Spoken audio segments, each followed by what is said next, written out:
What is the difference between religion and spirituality? Thank you. So that's a very good question to start with. The question is, what is the difference between religion and spirituality? There should be no difference between religion and spirituality.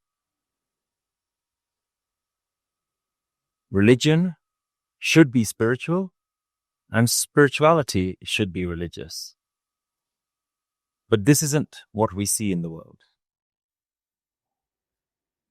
In the ideal world,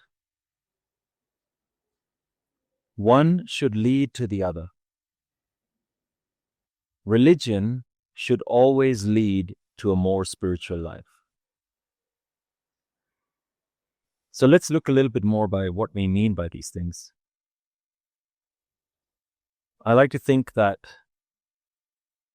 it's a bit like a relationship. You know, when Harmeet and I were first getting to know each other, when you're dating someone, then you put on your best clothes and you take them out for a nice meal. You've got all the nice perfumes. You maybe buy them some flowers. You're on your best behavior. And I see religion a little bit like that. But the idea of that is that it eventually grows into something deeper, which is a loving relationship. And for me, religion is a bit like the early stages where you're doing all the practices, but in the early stages, they feel a little bit restrictive. Now, when you're dating, they don't feel restrictive. They feel like they have a very clear purpose. But if you don't have that purpose, then it feels like a restriction. So if you know why you're doing any religious practices is to eventually get to a deeper, loving connection with that spirit of life, then all of the religious traditions make sense. Whatever religion you're practicing, the rules, the discipline, the lifestyle makes sense as long as you know what you're trying to get to. Now, if my wife and I go out for a nice meal, I still put on nice clothes and we still make an effort. We make a reservation at a nice restaurant. But at this point, it's no longer a restriction. I don't feel like I have to do it. This has now become part of the lifestyle. It's become something that it actually creates a nice evening out, a nice atmosphere for us to go and have an evening out.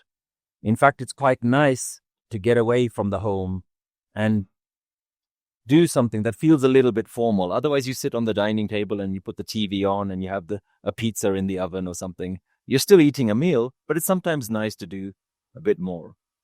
So I think for me, your religion should always lead to spirituality. If it doesn't lead to spirituality, then it becomes rules and it becomes restriction. It becomes a set of disciplines that you have to follow because your elders have told you to, not ever knowing what is the deeper connection, what is the thing that it's supposed to be leading to. And if religion doesn't lead to spirituality, then religion can feel restrictive, and that's where religion starts to bind you down. I like to say that religion binds you down and spirituality sets you free.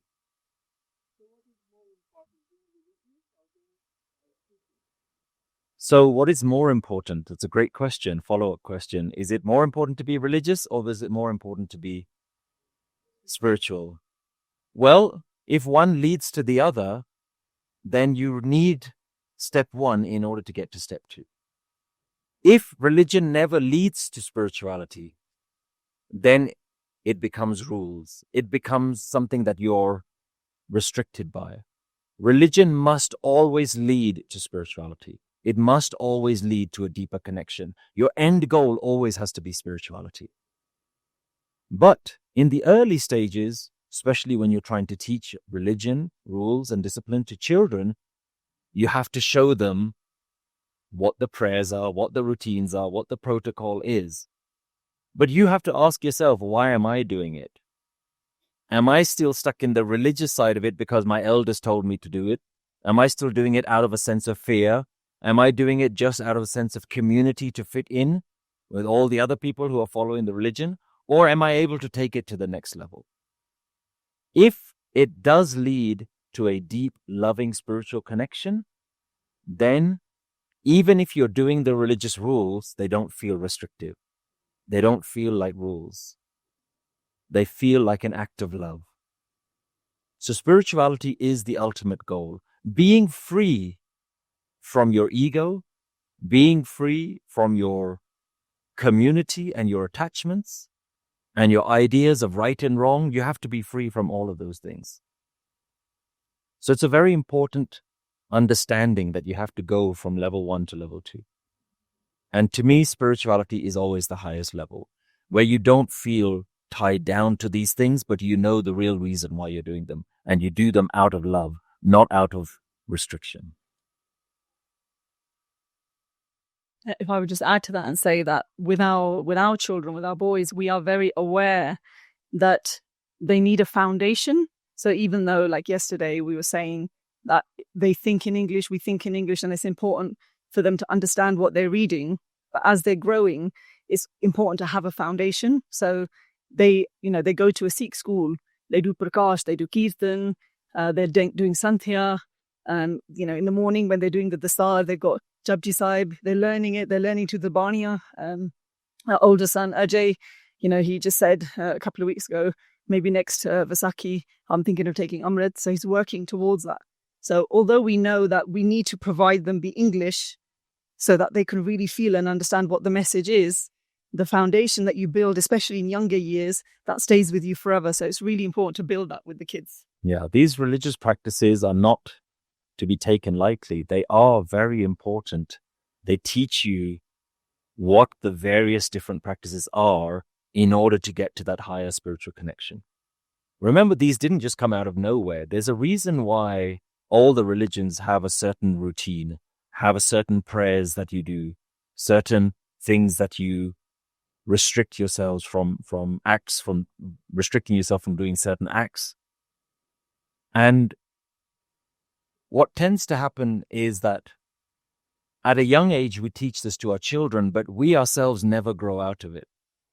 And remember, when I say grow out of it, I don't mean you grow out of doing them. I mean, you grow out of the reasons for doing them. When you're younger, you do them because you're being told as children, this is what you need to do. But what we try to do with our children is we always try to explain to them in English, in a language that they understand. This is what it means. Try and feel it. Try and see if you can have a loving connection. Try and see throughout your day if you can have gratitude rather than worrying about the things that haven't happened. You're being grateful for the things that have happened in your life. So you try to explain to them that this is what these prayers mean. This is what these routines mean. This is why you look a certain way, so that you're reminding yourself to constantly live this certain lifestyle. But bear in mind, if it doesn't lead to that, what tends to happen more often than not is it becomes a sense of tribalism. My religion is better than your religion. In my religion, even if we're not better, sometimes we say, oh, all religions are the same. But in my religion, we do this, and this. This is the group that we belong to. It just becomes a way of separating people. My group versus your group. You are this religion, I am this religion. But remember what Guru Nanak teaches. He says that ultimately we have to get to a point where we see everyone as one. In the Japji Sahib, it says, Ai Panthi Sagal Jamati. The highest spiritual tradition is to see oneness in all mankind. Sagal Jamati, to have a brotherhood with everyone and everything. That is your highest religion. Guru Gobind Singh Ji says, Manas ki jaat sabhe ek hai pehchanabo. See everyone as one. That's the spirituality where you break boundaries, where you break barriers. Bhai Kanhaiya Ji was a perfect example. If you don't know the story, there's a story when Guru Gobind Singh Ji was in a battle. The Sikhs were fighting the Mughal forces. And there was one person whose duty it was to feed water and to bandage the wounds of the Sikh army. His name was Bhai Kanhaiya Ji. And when he went out to the battlefield to heal the wounded and to give them water, he started doing it to all the fallen soldiers. And the other 6 soldiers would look at him and they got very angry. What are you doing? We've just been fighting these enemy and you're healing them. And they went back to Guru Gobind Singh Ji and they said, Guruji, look what he's doing. We've just spent the whole day fighting in battle. Guru Gobind Singh Ji says, call Bhai Kanhaiya Ji. And he asks him, why are you doing this? Bhai Kanhaiya Ji says, I can't help it. Every single person that I'm looking at, I see your face. I don't know who is a Sikh and who is a Mughal. I don't know who is a friend and who is an enemy. And this is the state that you must get to. Na ko beri, nahi begana. Sagala sang humko bane hai. No one is your best friend. No one is your enemy. Create a brotherhood with everyone. That's what religion is meant to be. Otherwise, it really does become a way of segregating people. And we must be aware of that. Any religion that makes you hate another person isn't a true religion. A recent study has shown that over 75% of Sikhs say that their life feels stressful or overwhelming. These feelings can develop into depression, alcohol abuse, or even suicide. We believe that Guru Nanak's wisdom can help transform people's lives. Nanak Naam relies on your donation to help create more videos and podcasts like this to educate people all over the world on how to use Guru Nanak's teachings to improve their emotional, mental, and spiritual well-being. Set up a monthly donation today and help change someone's life. Visit nanaknaam.org/donate. They say there's higher self and God. How different are they from each other, if at all? Or if they're connected, how are they connected? Thank you. So the question is that I've heard that the higher self, there's a higher self and then there is God. What is the connection between the two? And how different are they? There is no difference between the higher self and God. The higher self is the God self. Because what is the lower self? The lower self is you. So sometimes we get confused when people say, I am now enlightened. I am enlightened. If you can utter the words, I am enlightened, you are not enlightened. Simple. Because the beginning of that phrase is I am. And I am is the ego. I am is the ego self. It is the lower self. Enlightenment is, but it's nothing to do with you. You are the ego. You are the lower self. You are the person who believes I am me. The higher self is one who realizes that there is nothing between me and God. There's no difference. And every spiritual master has got to that stage where they said there's no difference between me and God. In fact, me is not here anymore. Now all that there is God. Bhagat Kabir Ji, Bhagat Ravidas Ji, Guru Nanak Dev Ji, Guru Gobind Singh Ji. It comes in the Islamic tradition. Mansur, who was crucified for saying Anal Haq, I am God. But he was not saying it out of ego. He was saying it as a statement of fact. This is God now. I realize all this is God. One of the Mahavakyas of the Veds, Aham Brahmasmi. I am that Brahm, that divine spirit. Kabir Ji, Bhagat Ravidas Ji. Tohi mohi, mohi tohi, antar kaisa. I am you and you are me. Where is the difference? Gurbani goes as far as saying, Tat Niranjan, Jot Sabai, Soham, Ped na koi jiyo. That life force, that Niranjan, Jot Sabai, that is the light in everyone, Soham. I am that. Ped na koi jiyo. There's no difference between me and that. But until you know categorically, experientially, 100% that your ego has disappeared, you don't have the right to say those words. Because if you say those words without truly being it, then it is the ego that has come back in. And there is nothing more dangerous than the spiritual ego.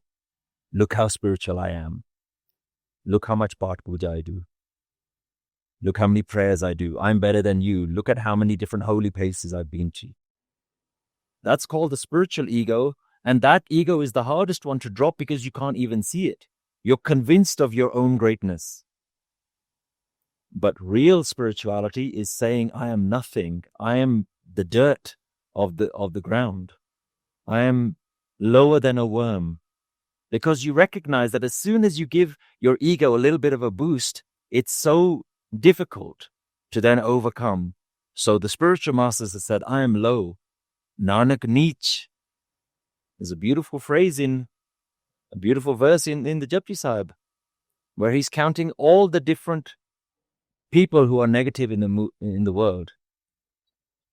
Asank Murak Andakor, Asank Chor Haram Khor. There are endless fools, there are endless murderers, people who are beheading people who are thieves. And then he says, Nanak Neech ke hai vichar, Baryana Java Ekavar. He says, but who am I? I'm lower than everything. Because you have created all of this that I don't even have the words to describe how wonderful your creation is. I'm lower than everyone. Think about spiritual masters who are so low. I think of a wonderful story of Guru Ramdas Ji, the fourth Guru in the Sikh tradition. And when he was given the title and the responsibility of being the next Guru, he was visited by Guru Nanak's son, Baba Sri Chand Ji.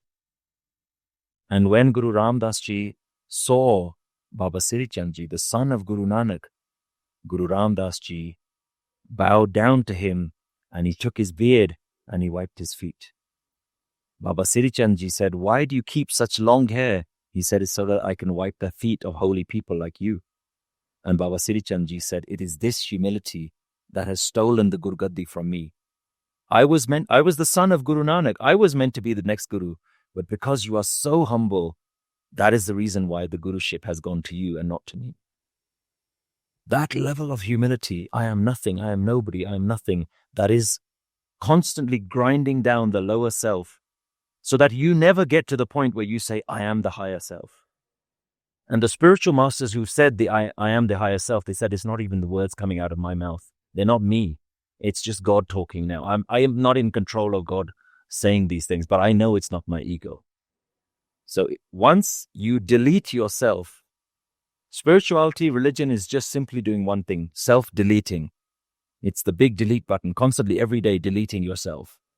Everything is you, nothing is me. And eventually they get to a point where they realize, I don't exist anymore. There's literally nothing here except God. That's the enlightenment. But they never go and say, look how great I am. Look how enlightened I am. But once you get there, it is not that there is a higher self. Even that terminology is confusing. There is you, and then there is God sitting behind you, waiting patiently, waiting for you to just delete yourself, clean yourself of your ego, your ideas, your desires, your passions in life, all of that stuff. It's not that the higher self then appears. It's always there. It's like the sun that is always shining, but you've closed the curtains. When you open the curtains, it's not that the sun appears. The sun has always been there. The higher self is always there behind you, behind me, behind everyone. But the ego self is so dark, and we're so comfortable with this darkness that we dare not open the curtains to see what's behind. Because to open the curtains is to delete yourself, is to get rid of yourself. So you are God. That is what these teachings have always taught you. Aham Brahmasmi, Tattvamasi. You are God. Man tu jot sarupa hai, apna mool pachana. Recognize who you really are. So it is not blasphemy to say that you are God. The masters have always told you are God. But it is blasphemy for you to say that you are God. Because you don't know that, and only your ego will be speaking. So there's no difference. You are God. But your ego simply doesn't know it yet. Waichkasa, Waikajipete. Thank you so much for the session earlier today. That was incredibly insightful.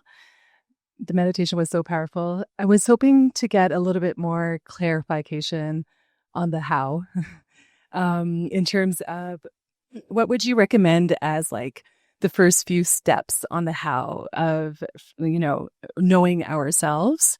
I would love to hear a little bit further thoughts, please. So the question is, when we hear this divine teachings, we need a bit more clarity around how exactly do we go there. And for me, step one is very clear. You must access the true wisdom. If you're not reading this wisdom, if you're not understanding this wisdom, if you're not learning and hearing about it every day, you cannot go any further. And we've just unfortunately created so much fear out of reading the spiritual scriptures. Maybe we don't understand them. Maybe they're in a foreign language. Maybe they use terminology that's outdated. Or they convey ideas that we just don't know what they're talking about. So whatever way gets you to start understanding the higher wisdom, that's number one, step number one. That could be listening to lectures. It could be reading prayers in your own language. But whatever it is, start building a daily practice. Start committing yourself to that. And I'll go back to that dating analogy. How do you fall in love with that person who you're a little bit interested in? You've got to make your life about them. You've got to show them, I'm dedicated to you. You've got to go out of your way to make that person the center of your life. And in the same way, you have to go out of your way to make wisdom the center of your life. And so I would definitely say that that's the number one step. Then the number two step is you start doing it. It's the difference between wanting to learn how to swim and just reading all the books about swimming. That's not good enough. You can't read books about swimming. At some point, you have to enter the pool. At some point, you have to overcome that fear and take the courage and say, I'm actually going to try this. Try these practices. Try this wisdom. Try letting go of some of your negative thoughts. Try letting go of some of your ego-based thoughts. So you need to know the how. You need to have the guidance, and then you need to do the practice. And then you constantly go back. It's not step one and step two. You never let go of the wisdom. It's like when you're learning how to swim, you go and you do it, and then you go back to the teacher and say, okay, I've done the first stroke. Now what do I do next? Or what am I doing wrong? Before I move on to the next lesson, how do I improve it? So you're constantly looking at the wisdom, practicing, looking at the wisdom, practicing. And the wisdom is all about the mind. It's all about your daily mindset. Are you actually living this truth? Is it actually a part of you? Are you catching yourself every time you get frustrated again? And remember, the same things, you're going to have certain triggers in your life. The same things are going to just trigger those same negative responses. So eventually you start catching yourself as oh, my mother-in-law is back in the room again. I'm going to make the same mistake. I'm going to say the same things. I'm going to have those same immediate kind of reactions as soon as she walks into the room. Those things are going to be there. And for you, it could be your boss. It could be a sibling. It could be another scenario at work. It could just be a traffic jam. You'll catch yourself, because that wisdom is now there floating at the back of your mind. Now when you react in the same way, now that wisdom's going to kick in and say, oh yeah, I read something about that. I'm doing it again. Maybe this time I'll catch myself and not react in the same way. So you're starting to actually practice. Remember, I'm not saying you just have to wake up in the morning and you have to do this and wear spiritual clothes. Those are all fine. But it's really how you live in your day-to-day life. Can you catch yourself? Are you tempted by the same addictions as you were yesterday? Or are you able to catch yourself and take a step back? So wisdom, practice, you're constantly oscillating between the two and you never let go of that. Me, everyone else who's been doing it for years, it's just the same. And eventually you fall in love with the game of it all. Eventually you fall in love with how ridiculous you are, that no matter how many times you've been taught, you're still making the same mistakes. And you're like, oh, here we go again. Yeah? Wisdom and practice. Do dreams mean something? When I pray in pain, I get my answers in my dream. Do dreams mean something? Okay. So the question is around dreams. And sometimes when I pray, I get my answers in my dreams. So do dreams have any significance? To me, the way I've understood dreams is that they are an extension of your own thoughts. Whatever it is that you're concerning yourself with will manifest in a dream in some way or another. I'll give you an example of what happened to me a number of years ago now. I was very stressed with my work. Every single day I was stressed. I was going to bed just constantly worrying about work is not turning out the way I want it to, this, that, the other.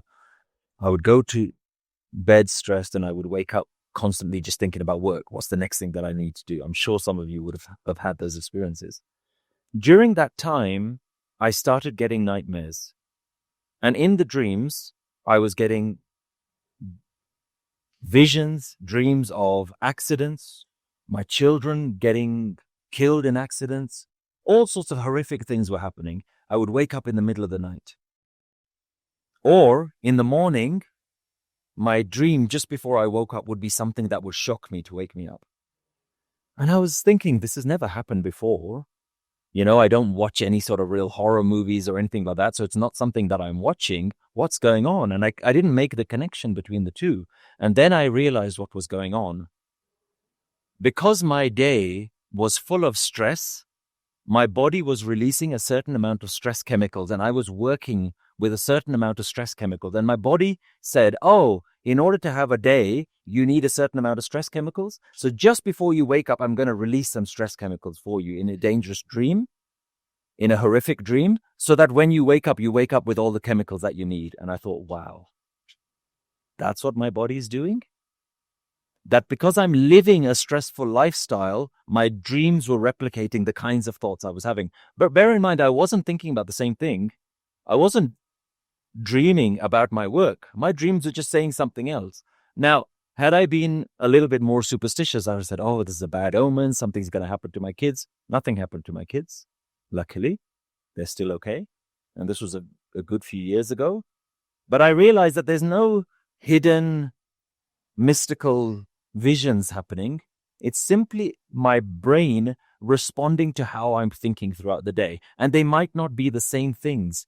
The images that you see in your dreams might not be the same thoughts that you're having, but there's an undercurrent. It's like the same emotion, but not the same visions. So if you're feeling certain emotions during the day, those are going to be expressed in your dreams at night. So I don't take any sort of deeper meaning into the dreams. I don't read into them and think, oh, that's a clear answer. The fact that if you're praying for something in the day and you're dreaming about it at night, that's simply a relationship. Your mind is just saying, you haven't fulfilled this during the day. At night, there's no restrictions. So at night, your brain can just dream whatever it wants. The things that you haven't managed to achieve in real life, in your dream, your dreams say, okay, let's see what it looks like. You continue that thought without the restrictions of the daily struggles of life.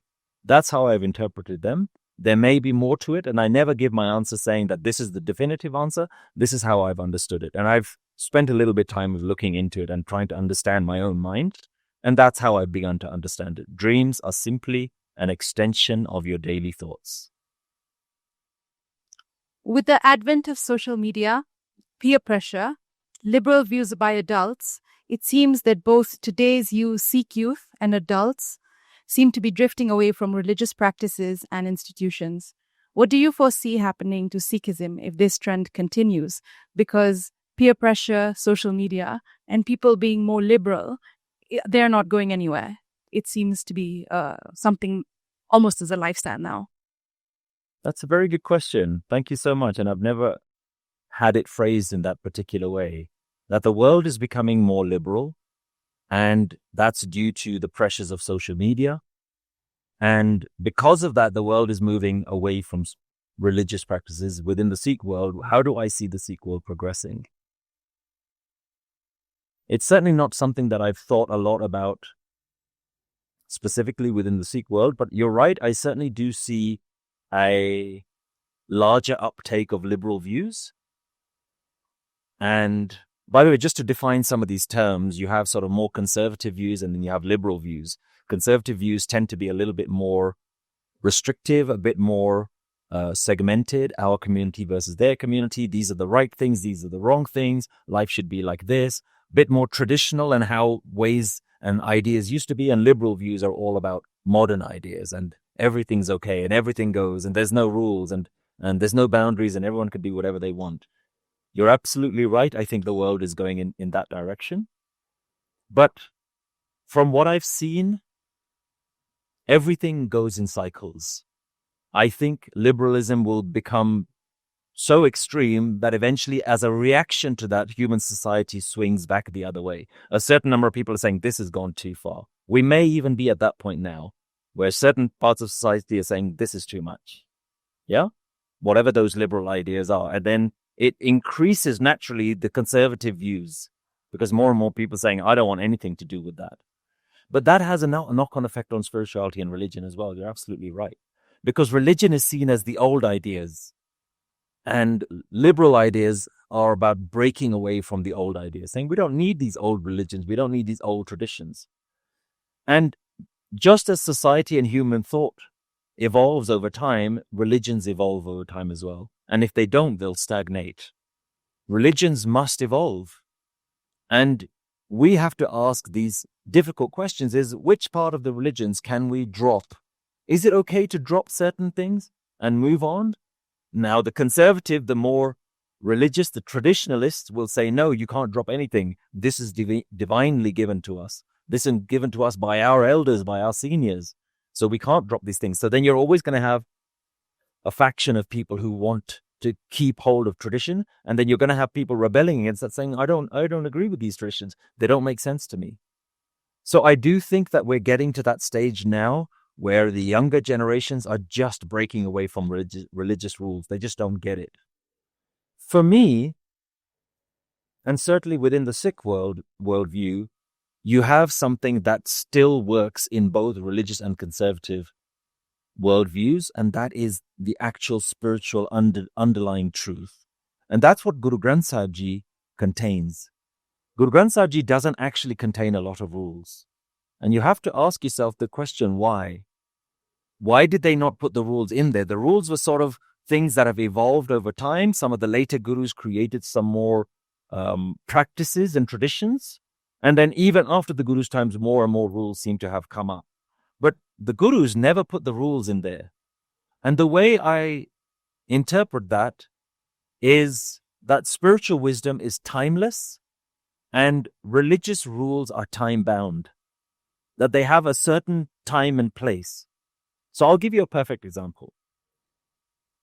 It is said that Guru Gobind Singh Ji once created 52 hukamnamas, commandments. And one of those commandments of Guru Gobind Singh Ji says that every Sikh must ride a horse. How many of us are riding horses? Are you breaking the rules? No. You've understood that at the time when there wasn't any cars, that a Sikh must learn to get around. And actually at the times of war and battle, this was a great skill to have. Well, you're all breaking the rules today. Yeah?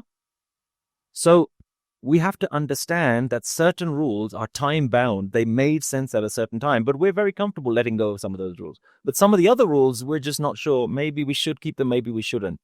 And I think this is a bigger conversation. This isn't for one person to just say, here are all the new rules. It's for the community to get together and decide, how do we want to go forward? What's changing? Unfortunately, we don't have anyone with the courage to say, we will take on that duty. Everyone wants to pass the buck to somebody else. You go and make the rules. I'm not going to make them. So what you end up with is a very confused society, which is looking at the old rules, knowing that some of them don't necessarily translate into the modern world. And so people are left to their own devices. What's going to happen is more and more people, if I'm going to talk about the Sikh religion, if the Sikh religion doesn't evolve, more and more people are going to walk away from it. The younger generation is just going to say, well, this is just a bunch of rules.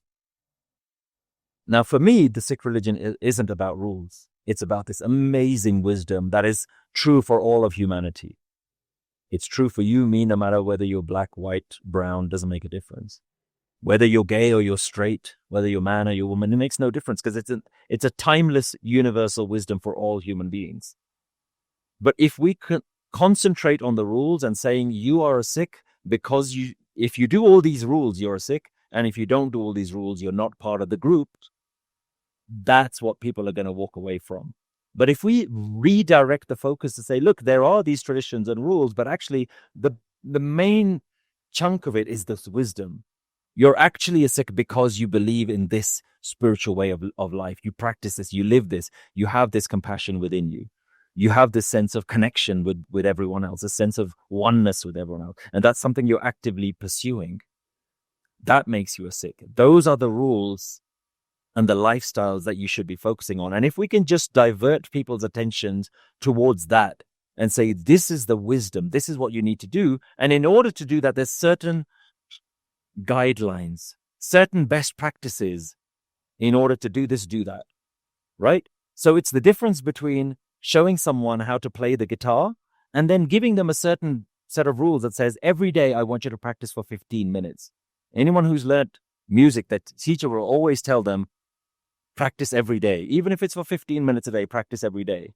Now, what's happened is people are now practicing every day, but they don't have the love for the music at the end. They're not trying to. It's like now you come from a family of guitarists and everyone just has to practice every day, whether they love it or not, whether they're interested in it or not. So you have to bring people back into falling in love with the end goal. You play the music and say, this is what our family is about. This is the people. These are our people, the people who make this music. And in order to make this music, you have to have these traditions. And we haven't done that. We focus way too much on the practices. And we said, we are the people who do these practices. And that's not who we are. Religion is never about practices. It's always about the end goal. It's always about the connection. We just need to divert people's attention back to the Guru Granth Sahib, the wisdom that actually talks about the connection. Most people are not Sikhs who are in love with the wisdom. They're just part of the community. They're just kind of dragging their feet along and doing one thing or another, making sure that they're doing the right things to be part of the community and the group. But we must be lovers of this wisdom. And when you're a lover of this wisdom, regardless of whether anyone else is doing or not, you will do what you need to do. You will define your own discipline to continuously have this interaction with this wisdom. Thank you. My comment question is related to life and the stresses that come with being alive. Once we were having a discussion where I myself was a bit taken back with the thought that came to mind and that I shared. I said it's very simple. Be dead. Of course, the shock from my fellow the persons I was in discussion with. And then I clarified. I said, look, be dead whilst alive. And they said, what do you mean?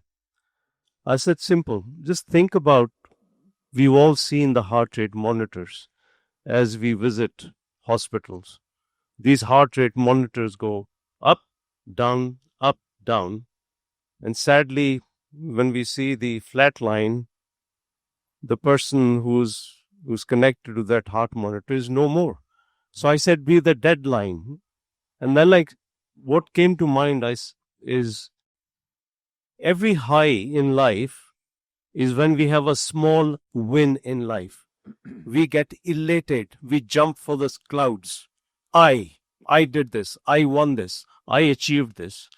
Inevitably, a low follows. And we don't want to know about it. We get depressed to no end. We do not associate the I with the low. So I said, it's very simple. Maintain the deadline. And why? The highs and lows are related to the body that I am not. And there's a superior being who has chosen to throw these highs and lows in my pathway. So who am I to question it? All I need to do is maintain the deadline, be at peace with myself. So my question or comment was, what your thoughts are on this, and in particular, any references therein in the Guru Granth Sahib Ji to this aspect. Thank you. Thank you. That's very beautifully explained. I couldn't have explained it better myself. Thank you so much. People tend to think that there are only two emotions, happy and sad. And all the emotions to do with happiness, excitement, joy, delight, and all the emotions to do with sadness are to do with despair, loss, even frustration, fears, angers. All of these things are to do with sadness. Spiritual masters have said there isn't just one or the other. There's actually a third one. You've got sukh, you've got dukh, and the other one, which only the masters know about, is called santokh. Stillness, contentment, which is what you refer to as the flat line. It's neither the highs nor the lows. And the truth of the matter is that the human mind is constantly running between one or the other. There's a beautiful verse from Gurbani that says, Sukh ko mange sabko, dukh na mange koi. Sukhe ko dukh agla, manmukh booj na hoy. Everybody wants happiness. Nobody wants sadness. Everyone is chasing happiness and nobody wants the sadness. But sadness is always what comes after happiness. Once you're high, you can always go low only. You can't go much higher. There's always a peak to your happiness. And that can't be sustained, which is what you beautifully described as the flat line. Once it goes up, it has to come down again and eventually goes to the middle, then it goes up, then it goes down again. So I call this the emotional roller coaster. It's always up and it's always down. And the truth of the matter is, we are all on an emotional roller coaster. We don't actually know how to get off that roller coaster. The truth of the matter is, you don't actually know what emotions you're going to go through today. Can you say all the range of emotions you're going to experience in that day when you wake up in the morning? You don't know. So you're completely a slave to this roller coaster that you're on. You don't know. I might feel really great today. Something might happen. I might feel really low. The masters are the ones who said, I'm not even getting on that roller coaster. Whatever happens, I'm going to stay neutral. The neutral mind.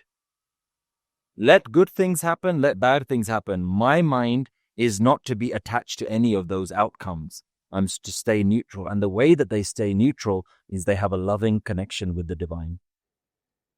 They say, whatever you want to do is okay with me. So much so that the Guru said that even if you give me hunger and starvation, I will see it as your blessing. Kirtiya dukh vuk sadmar ebi dateri data. Even if that happens and it's happening for millions of people, even this is your blessing. Yeah? So that neutral mind is the highest state. And most of society doesn't train you that that's the highest state. They train you that the highest state is elation, happiness, being always happy all the time. But actually being content, being neutral to circumstances, being neutral to the highs and lows of life. Remember, we're only talking about mindset. Life will go up and down. Events will keep happening. You're not in control of that. But you can be in control of your emotions. And the way you do that is by not attaching yourself to certain desires. I only want this to happen. I don't want that to happen. So you become neutral to life. Yes, there are certain things that we want to happen. If they happen, that's a blessing. If they don't happen, that's a blessing. And this is the terminology that starts to happen when you follow these teachings is tera pana meetha lage. Whatever you do is going to be sweet to me. And that, I think, is the neutral mind that we're talking about. Thank you so much.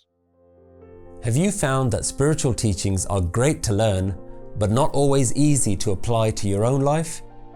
Sometimes we all need a bit of support and guidance from people who know what we're going through and can help us find some answers.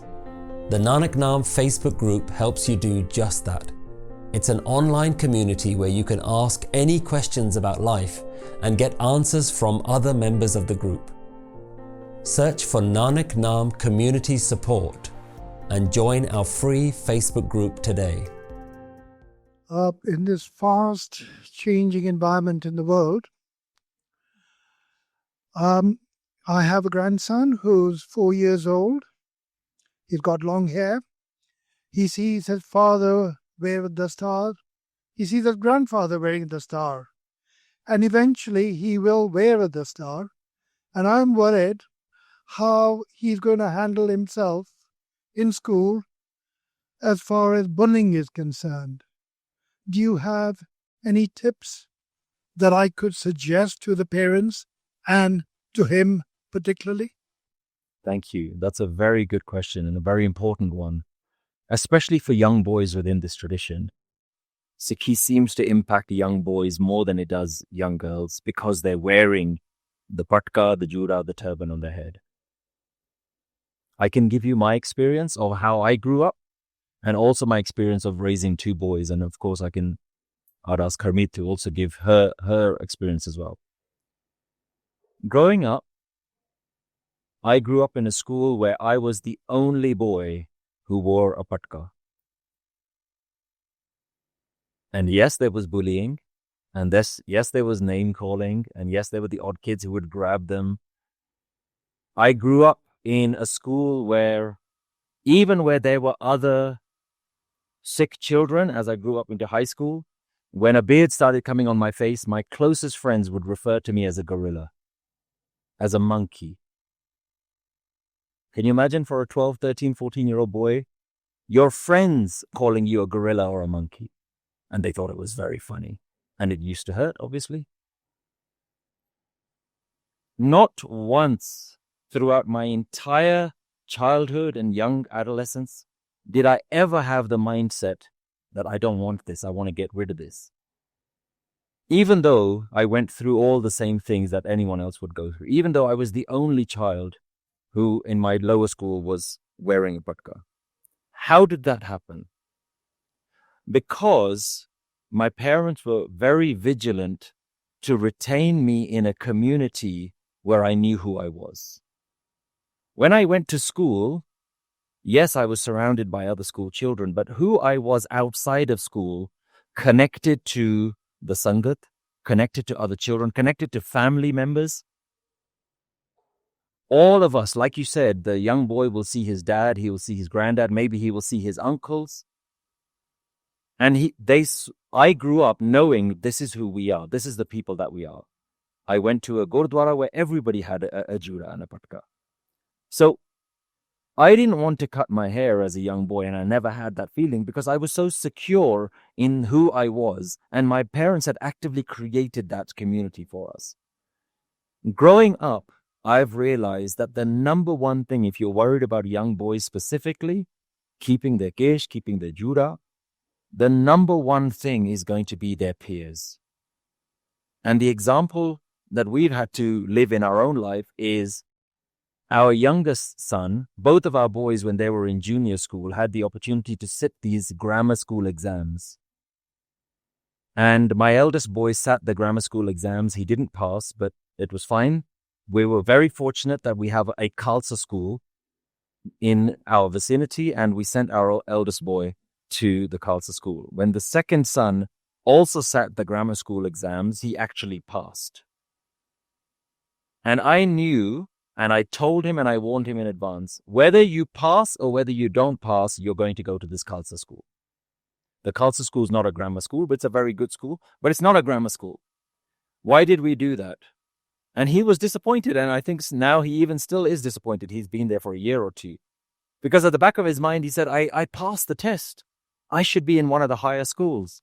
But we know that the people you surround yourself with, especially in teenage years, is going to determine what your life looks like. That is the biggest factor. And I really don't think as a community we've understood how important Sangat is and who the people are, especially in teenage years and especially for teenage boys.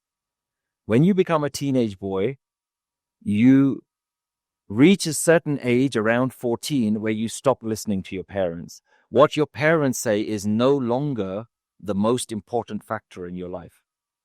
So, knowing that, we have actively created a safety net around those boys to say, okay, we know that you're going to get to a point where you're not going to listen to us. Okay, but have these uncles in your life that you can go and speak to, who are role models for you. So we've actively chosen the people that we want in their life, and we've actively pushed away certain people that we don't want in their life. And the teenage years for young boys is the most influential. So who they hang around with is going to determine whether they keep their kesh or not. That's the number one thing. Doesn't matter whether they read Gurbani and all these things. Doesn't matter how much you teach them. Doesn't matter how much pressure you put as a parent. Because human beings are tribal animals. We have evolved to want to belong to a tribe. And the way to belong to a tribe, going back to our ancestors and cavemen and whoever we all were originally in our ancestry, we all belonged in small groups. And the way that human mind has evolved is that in order to belong to this group and be accepted by this group, I have to behave and act like the group. That's how the tribal system works. Nobody belongs to a tribe and is the odd one out. If you're the odd one out, you get kicked out of the tribe. That's how the human brain works. You're all doing what your tribe is telling you to do. If you want somebody to belong to a certain tribe, you have to create that environment for them. If you think that your boy can survive his Sikhi by being in the best schools, but there's no others who are like him, I've seen it time and time again, it will fail.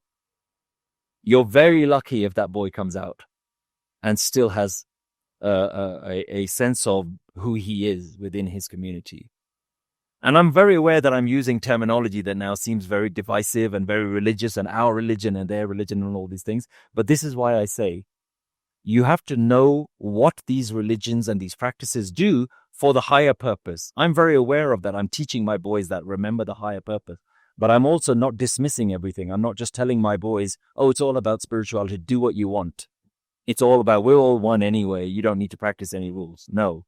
You have to have the discipline, the lifestyle, the connection to the wisdom, the practices in order to reach that higher thing. So it's very important for your young boy to spend as much time as possible with other young boys who look like him and young men who can become role models in his life. That's the honest truth. And I'm sure Harmeet will agree with that because we've talked about it a lot. And having been parents of two young boys, that's still a struggle. That's still a worry for us. You know, ultimately, we don't know whether it's going to pay off or not, but we're starting to see some of the decisions that we make having the influence in the right way. The only thing I would add to that is that in our home, we've created an outbuilding, which is a space, knowing that we've got teenage boys where we want them to bring their friends home so that we meet their friends. We know who they're hanging out with. We know who their Sangat is. So, you know, there's a pool table, there's a flat screen TV, they've got their PlayStation and whatnot. So it's like, if you want to spend time, have fun, don't go out. You don't need to go, bring them here and do it here. So we can, you know, keep close ties with who they're hanging out with as well. Thank you. Most of us have seen reels about manifesting. Is it even true? And is it allowed in Sikhi? Thank you. So the question is around manifestation. And I imagine you're talking about the law of attraction. And is there any room for it? Because there's a lot of spiritual language that's being used, especially by social media influencers, who say that life is all about manifesting. You can co-create. You're a co-creator. You and the divine are co-creators. I've done a lot of thinking about this, research about this.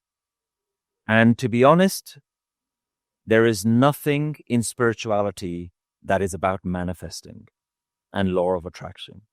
And no matter how much spiritual wisdom they try to put on top of it, the truth of the matter is, all spiritual masters have said real spirituality is to break away from the world, is to break your ties and your bonds with the world. And all law of attraction preachers and manifesting preachers are only telling you how to become more rich, more successful, how to have the career that you want, how to have the partnership and the relationship that you want. It's all about creating more attachments in life.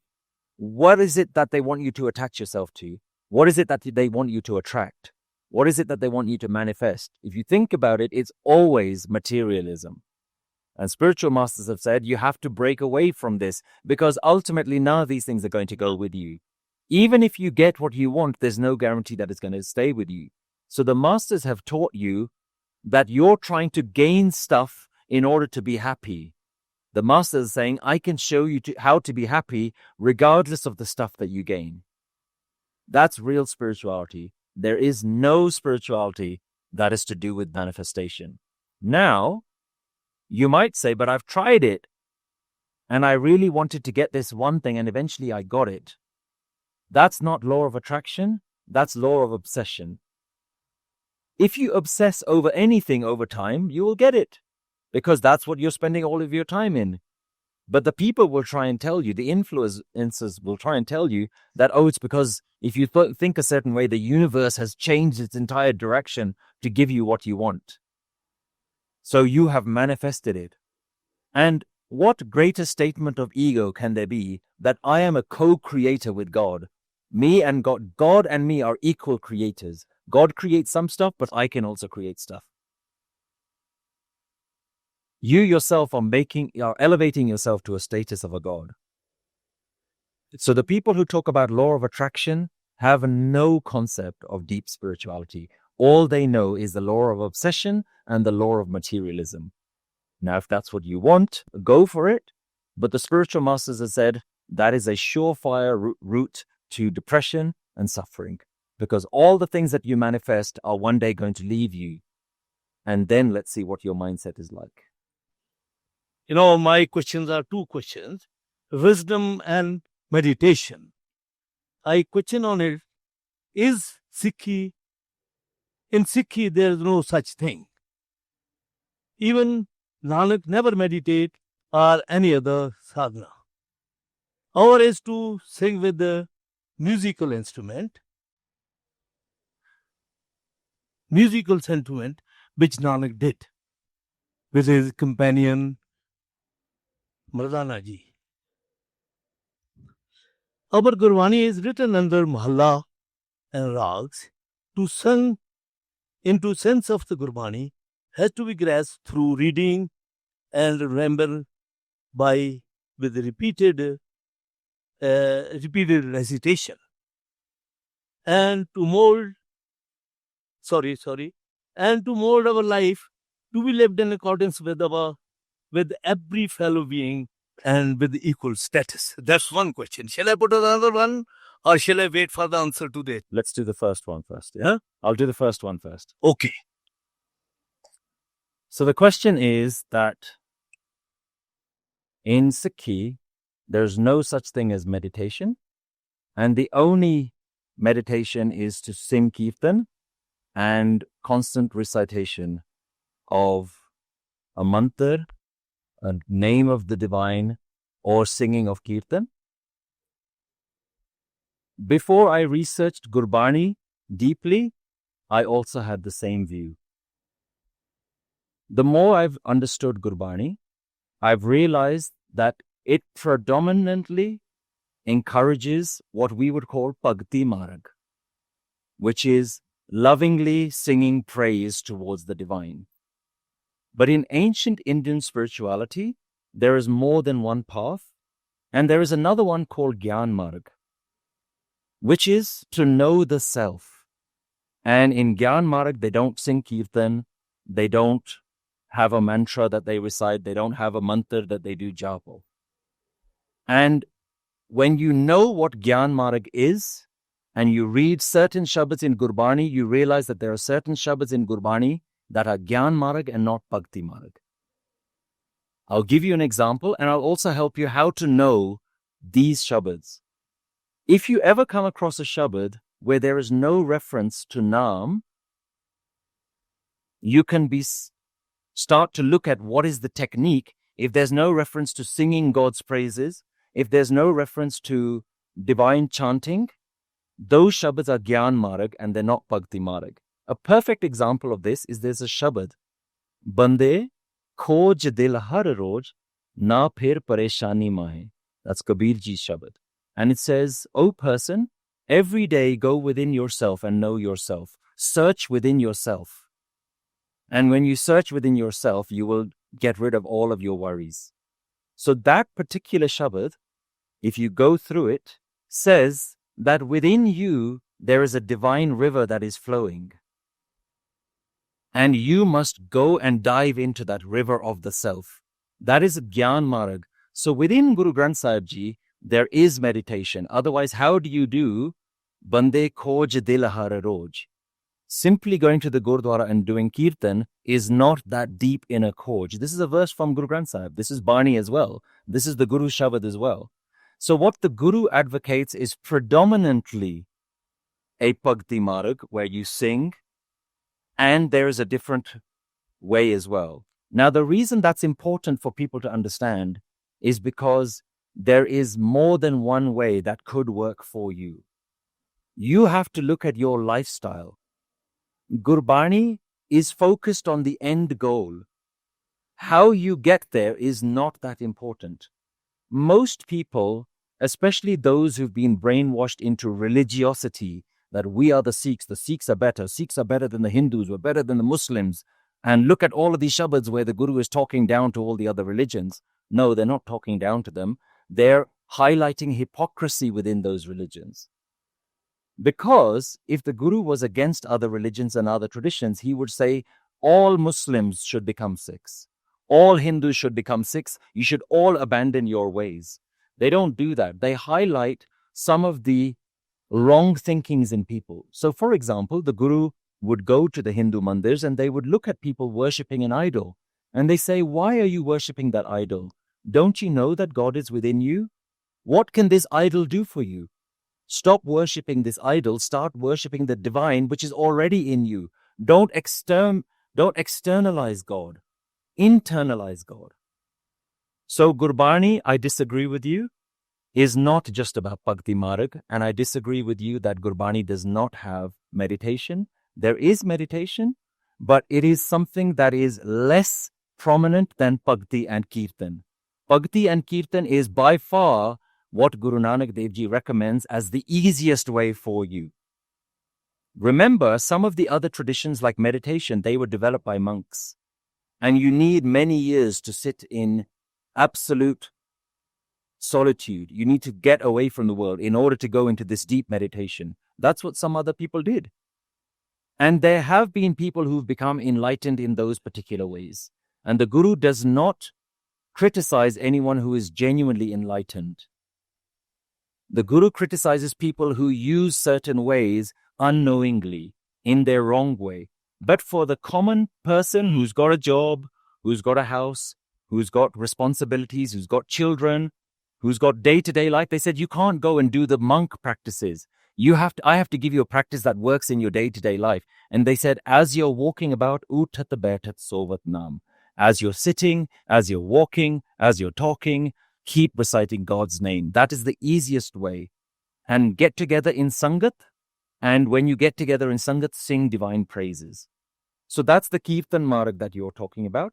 But I disagree that there is no meditation. Gurbani does talk about meditation. I want to elaborate a little bit.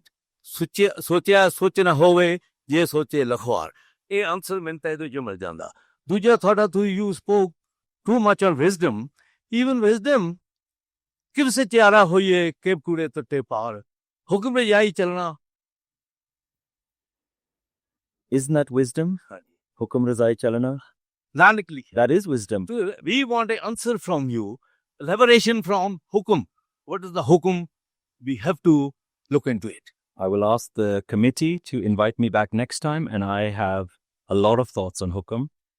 If you look at the Nanak Naam YouTube channel, the number one lecture is a lecture on hukum and understanding hukum. Okay. So these are very deep subjects and not ones that we can easily cover in a short space of time. Happy to come back and do a lecture on hukum if that's what the Sangat wants. Now, let me come to the second question. Okay. Haji. So the question is about what happens after death. Is there life after death?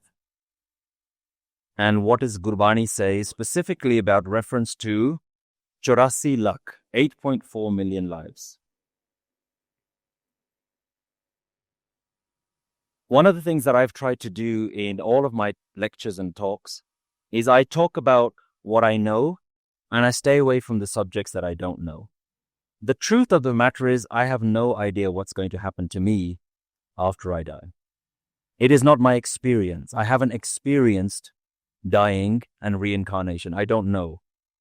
It could be that I've come from many, many different life forms. Certainly Gurbani talks about those many, many different life forms. But I tend to talk about subjects that I can actually give you some advice on based on what I've gone through. I've yet to go through death in this lifetime. But Gurbani does reference many different things. Now, this concept of 8.4 million lives is not a Sikh concept. It's a very old Indian idea. And the idea is that when you die, your soul goes and has now an opportunity to go into one of 8.4 million different life forms. Interestingly, if you actually do a Google search on how many different varieties of life there are on Earth, it's about 8.2 million. The scientists have discovered 8.2 million different life forms on Earth. But the ancient Indian wisdom says there's 8.4. So I thought that was quite interesting when I Googled that. For me, this is just one of many different ancient Indian ideas that Gurbani references. And there are many other references in Guru Granth Sahib Ji about the kinds of things that people believed at that time. There is talk of 7 heavens and 7 hells. Most Sikhs would say, yes, but that's just an old idea. We don't actually believe there are 7 heavens and 7 hells. Some people, there is reference to 33 crore Devi Devte, 33 million gods and goddesses. And no Sikhs would say, yes, we know that they talk about it, but we don't believe that there's 33 million different types of gods and goddesses. So there are many different things that have existed prior to this that Gurbani talks about because that's what the people believed at the time. And so Gurbani is talking to you as you believe. Whatever you believe, Gurbani is basically saying, hey, you're worried about 8.4 million lives? I've got this technique called Naam that will get you out of that. Now, that's not the Guru saying 8.4 million lives exist. In fact, some of the Gurus and the Bhagats have said, I don't know where heaven is. Na jana bekunt kahan hai. Bhagat Kabir Ji's Shabad. He says, I don't know where heaven is, but everyone says they want to go. After they die, everyone says they want to go to that heaven, but I don't know. That's a Bhagat who is all enlightened, saying, I don't know what happens when I die. There are other Shabads that said nobody has died and come back and told and been able to come back and tell you where they went. So there are even Bhagats and Gurus that are saying, I don't know. But what I do know, Kabirji ends that Shabad with, is saying, I know that when I get together in the Sangat and we're all singing God's praises, for me, I found heaven. So the reality that I've understood is I'm not interested in a heaven after I die. I'm interested in creating a heaven while I'm alive. I don't know whether there's 84 lakh or not. And the fact that Guru references it may or may not indicate that they exist. In the same way that there are certain Shabads in Gurbani where the Guru is talking to the Islamic community. And to the Islamic community, he never mentions 8.4 million lives. Why? Because they don't believe in it. Why would I talk to you about something that you don't believe in? There are Shabads that talk about Shaitan, Satan, and Azrael, the angel of death. What does that mean? Does that mean that the Muslims have their own reincarnation and their own afterlife, and the Hindus have their own afterlife? No. It means that the Gurus were very clever in being able to relate to everyday people in a language and using metaphors and analogies that they understood.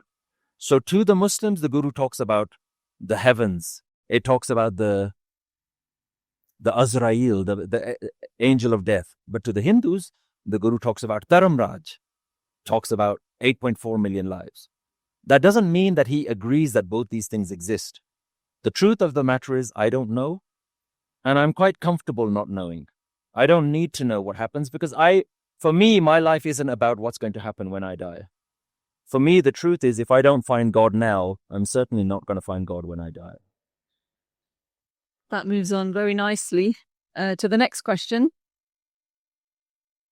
which is about suffering. The question is, since I'm suffering, why was I born to be on earth?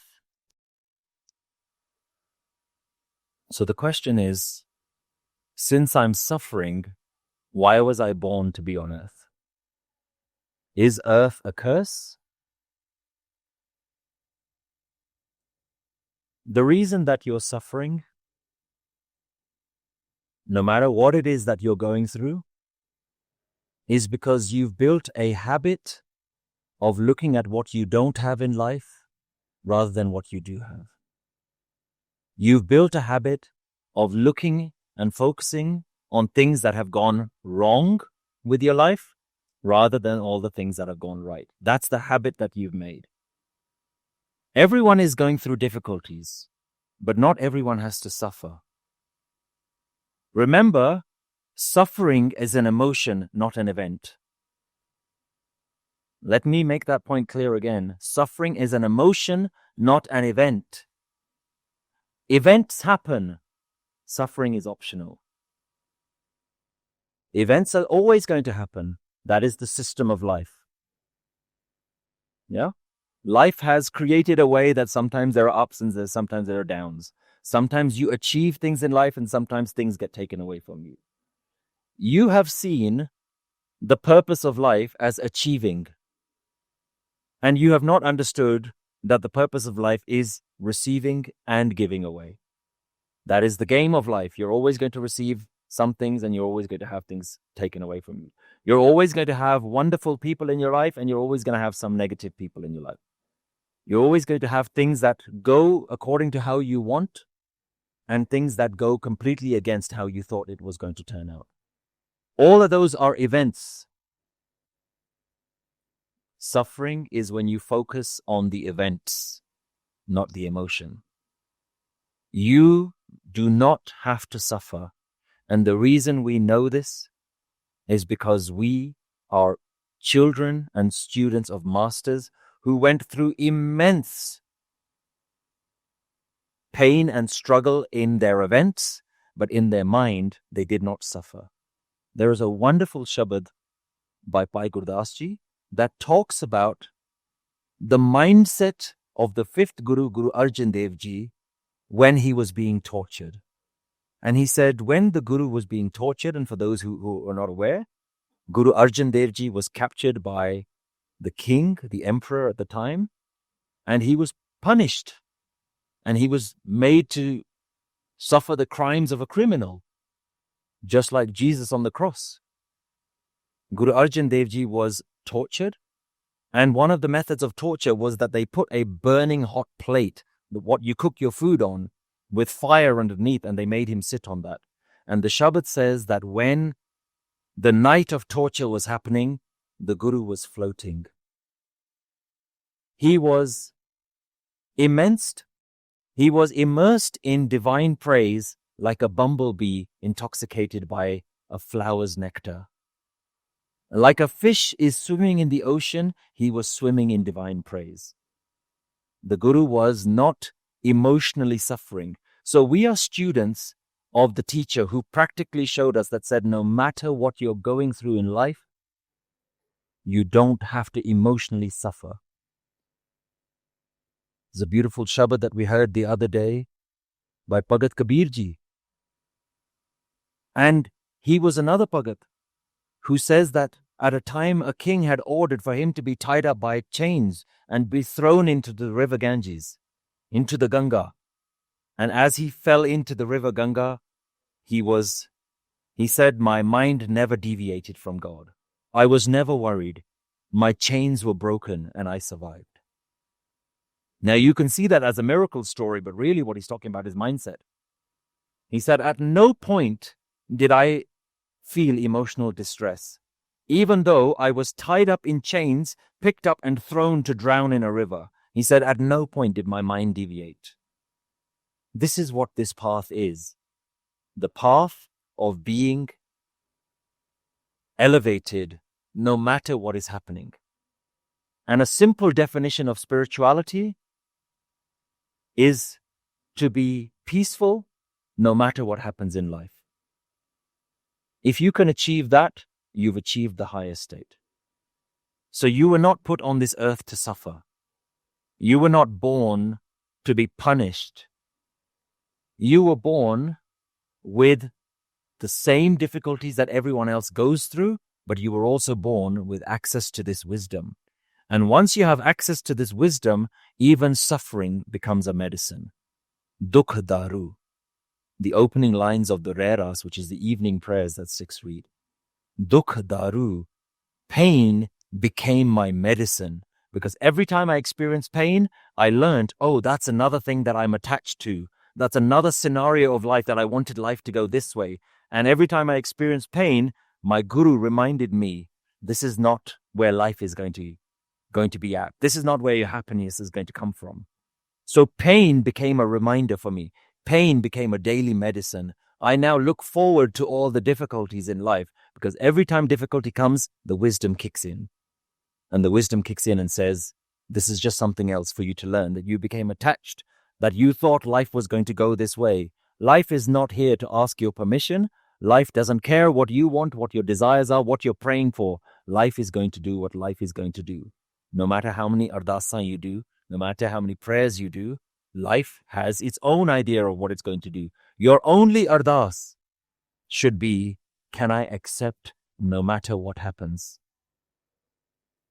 जी जंत सब शरण तुम्हारे SERB चिंत तुद पासे जो तुद पावै सोई चंगा एक नानक की अरदासे. Guru Nanak says, everything belongs to you and all my worries I give to you. Whatever you want to do with me, I want to be okay with that. Soi changa. This is my prayer. This is my only ardas. Ek nanak ki ardase. So stop asking for life to go in a different way. Stop asking for life to change. Start asking for your mind to change. One phrase that's always helped me, just to add on to that, is suffering is to the mind what pain is to the body. So in the same way, when you hurt your body, you feel pain because your body needs you to protect that bit, to nurture that bit, to actually look after that bit. And so it's highlighting that there's a problem there. So when you feel suffering, it's not wrong. It's showing you that there's something that needs to change in your mentality, your mindset. So in the same way that when you feel pain in the body, it's highlighting a problem. When you feel suffering, it's telling you that there's a shift in mindset that still needs to happen. Good afternoon. My question is nutrition based. We have 3 modes of nutrition, that is sattvic, rajasic, and tamasic, and also on the fundamentalism of Amritdhari. Could you please explain that once somebody has had Amrit, has become a Baptist, has become a Khalsa, why would he or she choose to or has to become sattvic from a tamasic? Thank you. Thank you. So the question actually relates to another question that we had coming as well. And the question is that there are 3 in ancient Indian culture, there's 3 forms of food: sattvic, tamasic, and rajvic. And as an Amritari, when you become baptized, why do you have to become sattvic? That's the very first time I've ever heard that you have to become sattvic as an Amritari. In all the research that I've done, I've never heard those terms being put together. So clearly somebody who's looking at ancient nutrition, Indian nutrition, has somehow combined the two. Certainly old spiritual traditions that said that you must eat sattvic foods only. And I don't know what the clear definition of that is. Sattvic essentially means pure foods. And most of the time, I think that means vegetarian food. And in some extreme cases, it means vegan food. And somehow this has now been combined that says that all Amritaris, those who are baptized within the Sikh world, have to be vegetarian and eat these kinds of foods. I've never seen that written anywhere or made that connection in anywhere. But I wanted to just highlight this other question that we received, and then we can elaborate on that because it's also based on the same thing. So the other question was, is it taboo to eat meat according to Sikhism? The question was from somebody who said he's based in Akalgarh in Punjab, where they do chatka every punya. So based on that, is it taboo to eat meat according to Sikhism? In all the years that I've been speaking, one of the rules that I've had for myself is to never enter into very controversial debates. And it is for this reason that I've refrained from discussing the meat topic. But today, it's actually come up as a direct question, so I'll answer it. One thing that I've learned from many, many years of my research and many, many years of having conversations with different people, I will start my answer by saying I have never seen somebody change their mind on this view from one discussion or one argument. No matter what answer I give, if you are somebody who believes that you should be a vegetarian, you will walk away disappointed with me and you will say, oh, he says something else, so I'm not going to like it. And if you're somebody who believes in being a meat eater, you will not change your mind. I have never seen anybody change their mind, but if you still want to hear my answer, then I will give my answer. I have done a lot of research on this subject because the question says, is it taboo? And yes, there's a huge stigma in the Sikh community for eating meat.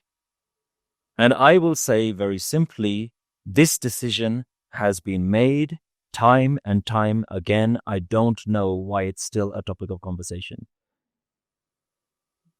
So let me clarify by what I mean by this. And it's an important discussion, and I know that we need to give it the context that it's needed. So I will answer this from three different perspectives. From the perspective of rehat, from the perspective of rehat meaning lifestyle or the agreed lifestyle, from the perspective of itihas, history, and from the perspective of Gurbani, Gurmat, what the Guru actually teaches. So let's start with rehat. Most people seem to be oblivious to the idea that there is one standard set of rules that has been decided for the Sikhs, set of practices. There is a document, it's literally a book, it's a very small pamphlet that you can download online. It's called the Sikh Rehat Maryada. Let me explain a little bit more about what that means. It's a book that's literally a booklet about the Sikh code of practice, the lifestyle of a Sikh. How did that come about?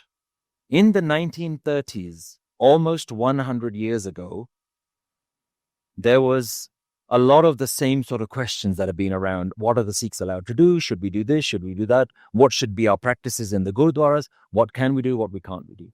So some of the greatest minds and scholars at the time in the Sikh world decided to form a committee and put a project together where they would get all the best minds in the Sikh world together and come up with a standard set of rules that everybody could agree on. That project was started in the 1930s, and it took 9 years to complete.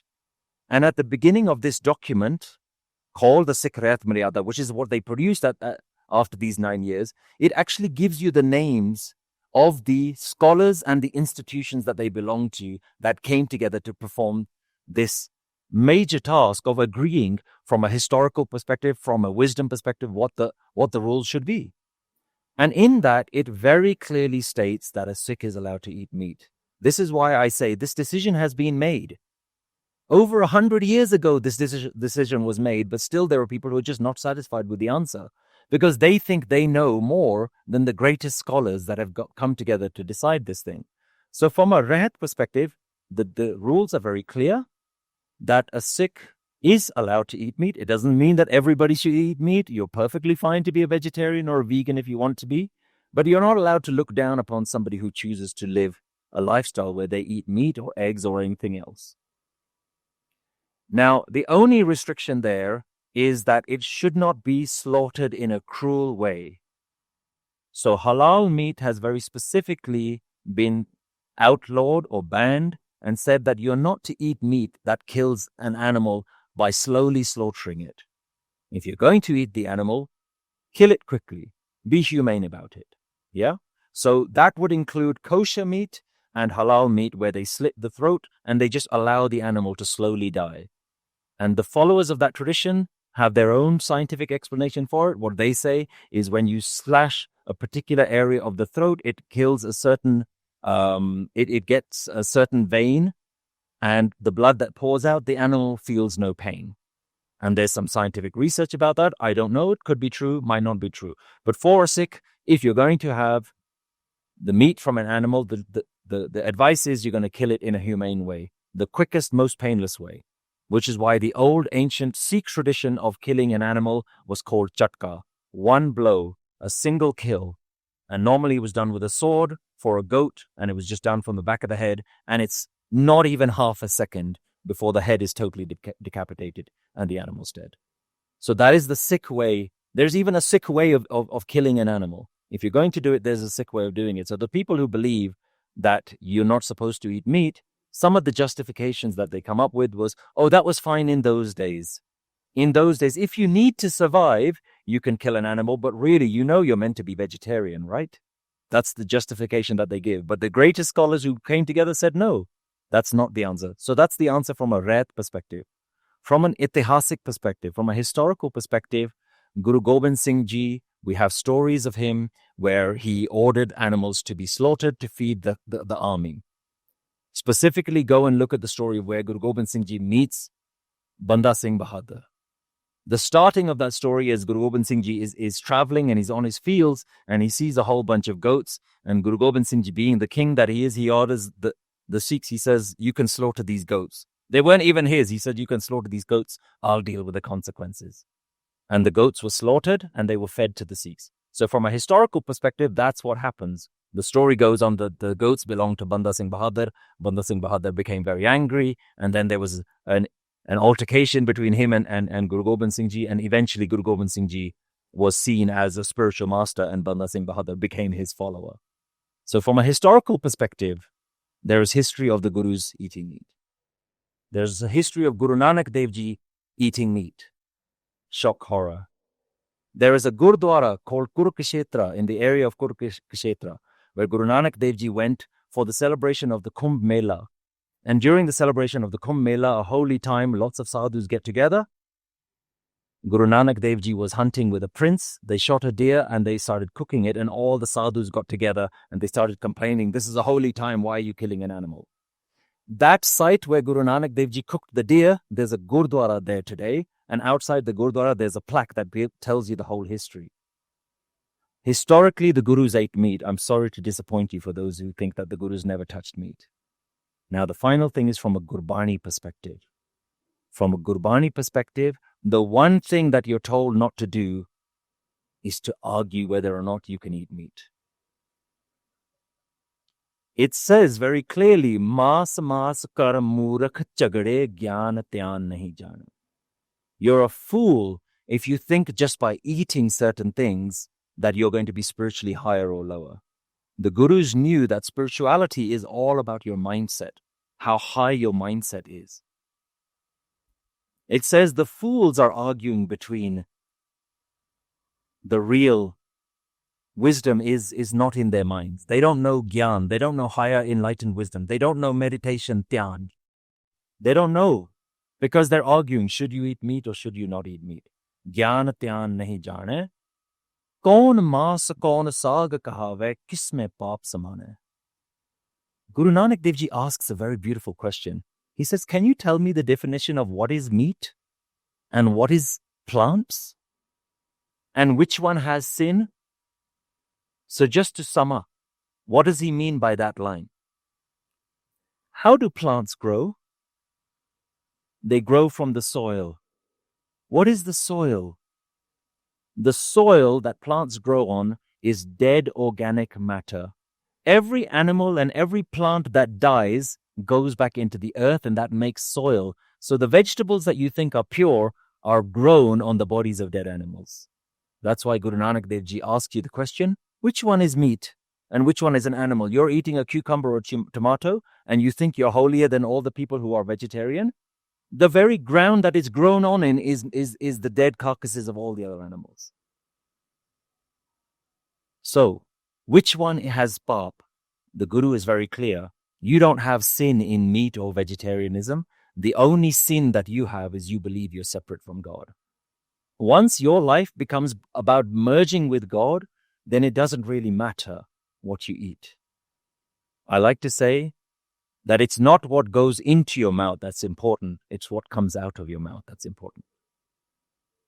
So I know that this is a controversial subject. I'm not a fan of discussing controversies. But because somebody asked the question and wanted my opinion, this is my opinion. It could be that I am wrong, but I've done extensive research on this, and this is the conclusion that I've come to. If you enjoy learning spiritual teachings and you're looking to deepen your understanding, the most effective way is to learn with a group of friends. Right now, you can set up your very own Nanak Naam meetup group from the comfort of your own homes. Gather your friends, family members or colleagues and start your very own wisdom group by visiting livingwithwisdom.org. There, you'll find a range of Nanak Naam courses designed specifically for groups that you can watch together and discuss. A growing number of people have already started their very own wisdom groups, and it's having a huge positive impact on their lives. Find out how easy it is to start your own wisdom group by visiting livingwithwisdom.org.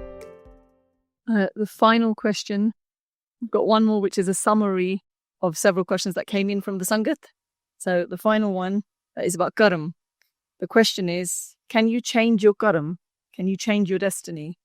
And it's based on the experience that somebody had of seeing somebody dying in their sleep, so potentially having a good death, versus having prolonged pain and disease and having a painful death. So the question is, can you change your karam? Can you change your destiny? So the question is, why do some people experience suffering in their life? Is that because of their karam? The English way that we would describe it is karma. And are you a slave to your destiny, or can your destiny be changed? The way I've understood this is karam has become something to blame when you can't accept the way life turns out. It's just become something to blame. And human mind is always looking for something to blame.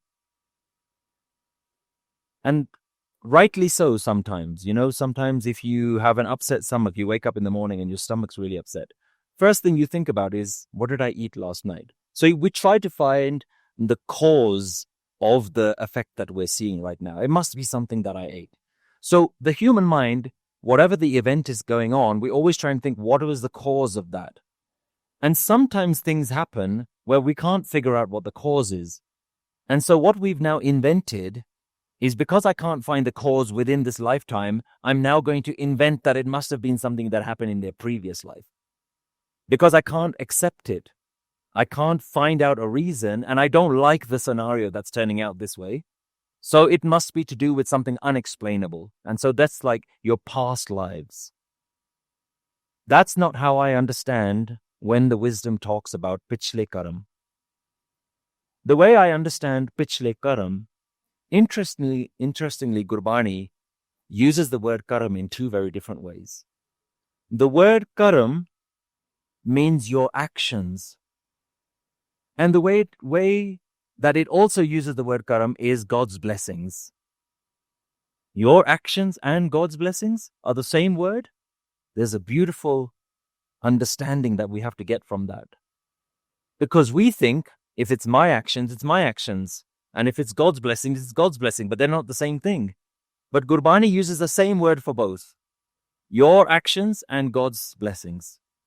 What does that mean? Everything you do is God's blessings. Everything that has happened is God's blessings. Although the way that it's happened is through your actions, but there's a blessing behind it all. So your pichle karam, your previous actions, are responsible for where you are in life today. And the way I understand that is simply the law of consequences. The reason you're here today, sitting where you are today, is because of a number of different things that have to have happened in order for you to sit here today. So you are here because of your pichle karam, because of your previous actions. And all of those actions were God's blessings. God decided, universe decided for certain things to happen in order for you to be here today. What you do tomorrow will be a direct result of the actions that you take today. And what you do, the actions that you take today, is a direct result of the way that life is going to present itself to you today.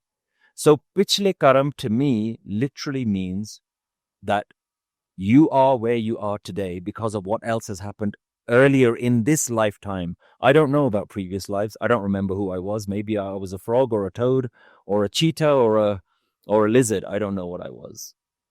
But I know within this lifetime, sometimes I act like a snake, and sometimes I act like a dog, and sometimes I act like a kind human being. Who do you want to be? So the question is, can you change?